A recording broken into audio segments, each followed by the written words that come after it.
Magandang araw po, Dr. Willie Ong, Dr. Lisa Ong. Kakaiba tong topic natin ngayon. Tungkol to sa Pilipinas, kalusugan, at tungkol din sa mga sitwasyon natin ngayon.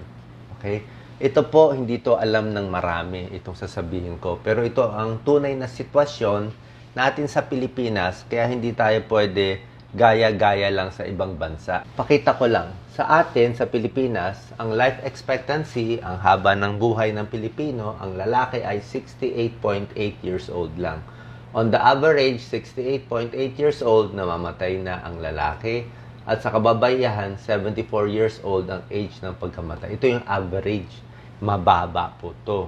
Sa ibang bansa, kung titignan nyo, like sa Japan, almost 84 years old bago namamatay. Tayo, 72. So, lugi tayo ng 12 years. Bawat isang Pilipino, lugi ng 12 years sa haba ng buhay kumpara dito sa mga mayayamang bansa. Okay, bakit sila mas mahaba buhay, tayo mas maikli? May libreng gamutan, may libreng ospital, di ba? Kompleto sa gamit, pag nagkakasakit, libre operasyon. Tayo hindi natin kaya. Kaya ganito lang ang life expectancy. Okay, maraming sakit kailangan bantayan, di ba? May mga virus dyan. Pero dapat sa tamang perspective. Tingnan natin ano talagang killer ng sakit, ano yung hindi killer, kung gaano kalala. Tingnan nyo ang tuberculosis. Ito, sa US to. Sa ibang bansa, panic na panic sila. Mayayamang bansa, sobrang panic sa TB. Ito, meron silang graph, 25 years TB nila. Tingnan nyo, 2018, 10,000 new cases, sobra na sila panic. Diba? Sa atin, hulaan nyo, gano'ng karaming TB cases. Sila, 10,000, tayo ilan? Doble? Triple? Hindi lang po doble, triple. Ito, sabi na to ng World Health Organization. Sa Pilipinas, it's time to end TB in the Philippines. Ang dami ng TB sa Pilipinas ay 1 million. Grabe, ang dami. 1 million ang may active na nagkakalat ng tuberculosis. At dahil dito, 70 to 75 namamatay araw-araw at pataas pa ng pataas. Kaya in a year, marami namamatay, di ba? Ito talaga ang kailangan natin i-declare ng outbreak, di ba? I'm sure may kilala kayo, may spot sa baga. Ayaw lang natin sabihin na TB, laging mahina ang baga, vitamin sa baga, spot primary complex, pero tuberculosis siya, di ba?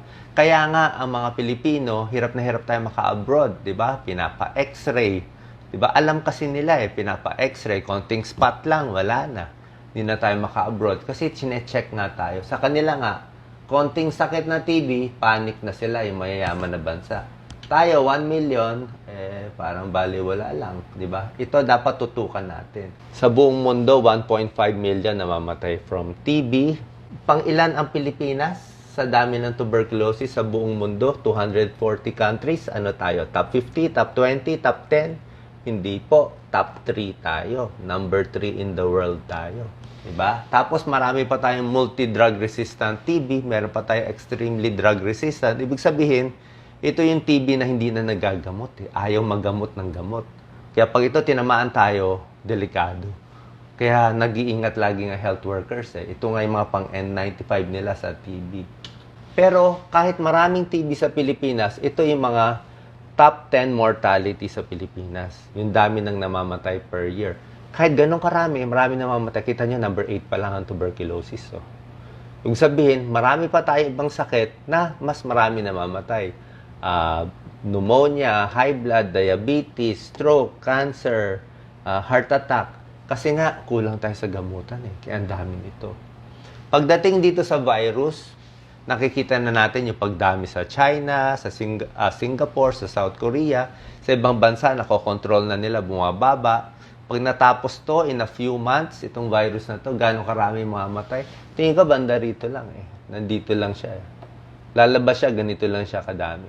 Pero kahit ganito siya kadami, hindi natin binabaliwala. Sayang din naman yung buhay na yun Noong una, natatakot tayo kasi itong bagong virus, kala natin baka lumampas. Baka maging Spanish flu, kala natin.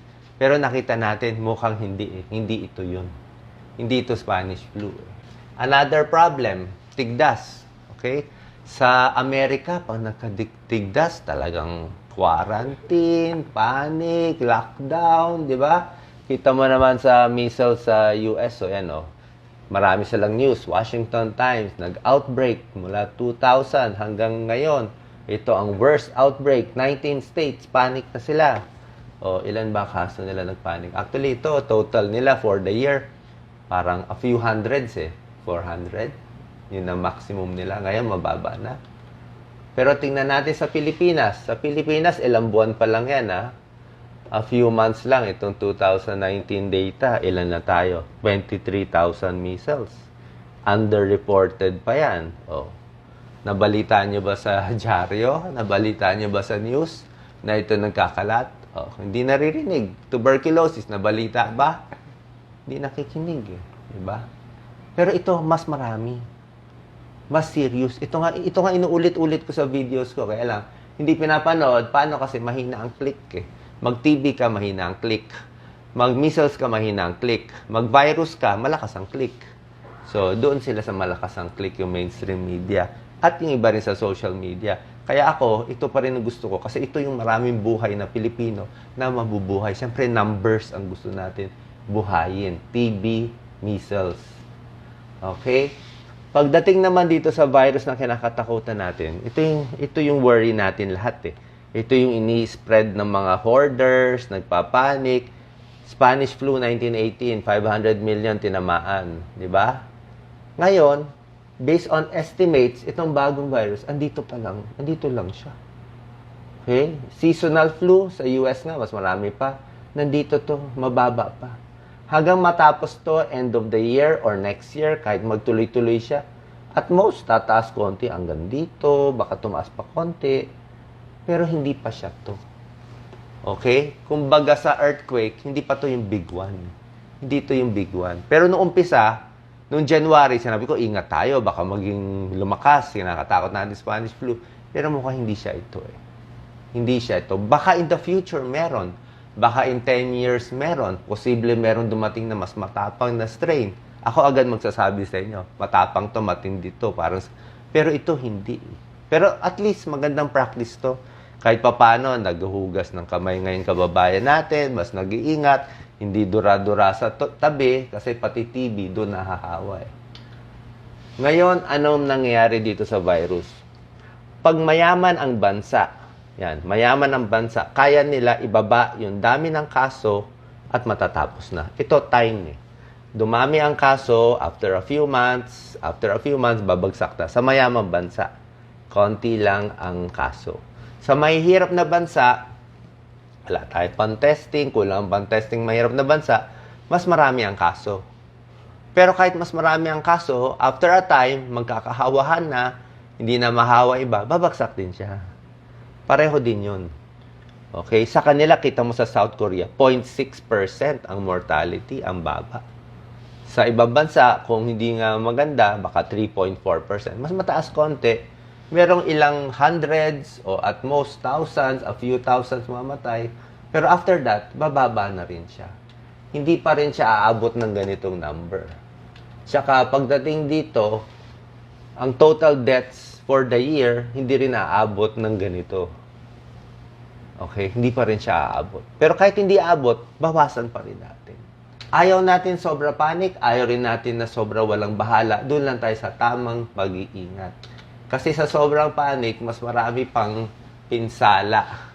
Sobrang panic, daming may high blood. May kakilala ko, natumba na. May nakilala ko, nahilo na. Diba? Nalanghap na yung buong alcohol.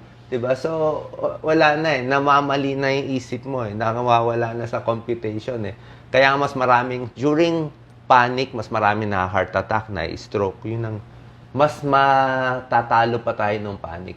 Yun pa mas deadly sa atin. Yung mortality rates ng ibang mga sakit, 10%. Ito yung deadly. Marami namamatay. Ngayon ito, nag-iingat, pero nandito lang siya. Masaya nga tayo ganito. Mas gusto natin sana ganito. Pero at least hindi siya 10. Hindi siya 40. 3.4. Pero sa South Korea, napakagaling. 0.6%. Nababa talaga nila. So, TB, ingatan. Measles, ingatan. Meron pa tayo isang problema. Marami tayong infectious disease dito. Payo rin to ng World Health Organization. Philippines, kailangan mag-action na kayo sa hepatitis. Gaano karaming Hepa B sa Pilipinas? Sobra dami. 1 in 10. Okay, 1 in 10. So, 10%. Actually, may ibang studies, 16%. That's around 10 million. May chronic hepatitis B na hindi natin nakikita, hindi natin test.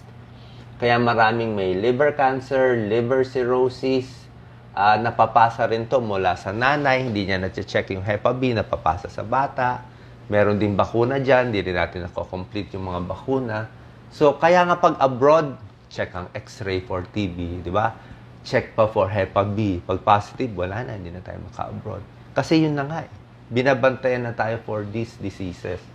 Siyempre, sa Pilipinas, kulang tayo sa gamit. Alam naman natin yan. Ano solusyon natin? Diba? Ang solusyon ko, simple lang. Yung lagi ko naman sinasabi. Kaya lang, hindi lang nga nakikinig yung tao dati. Hopefully ngayon, mas makikinig sila kasi nagising sila dito sa virus.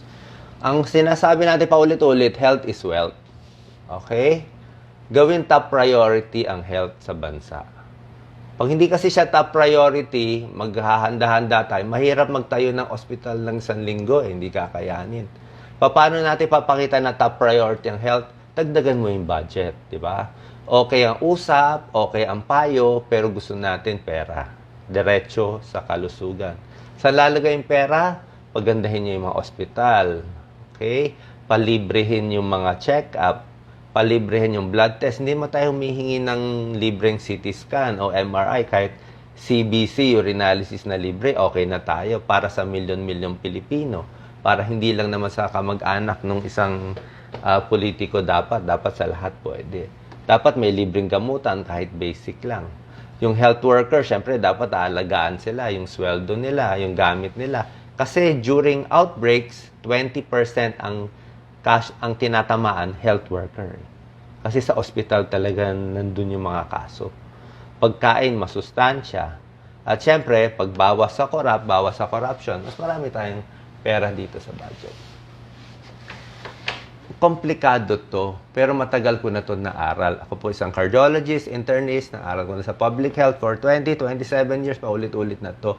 Ito hindi alam na kababayan natin na.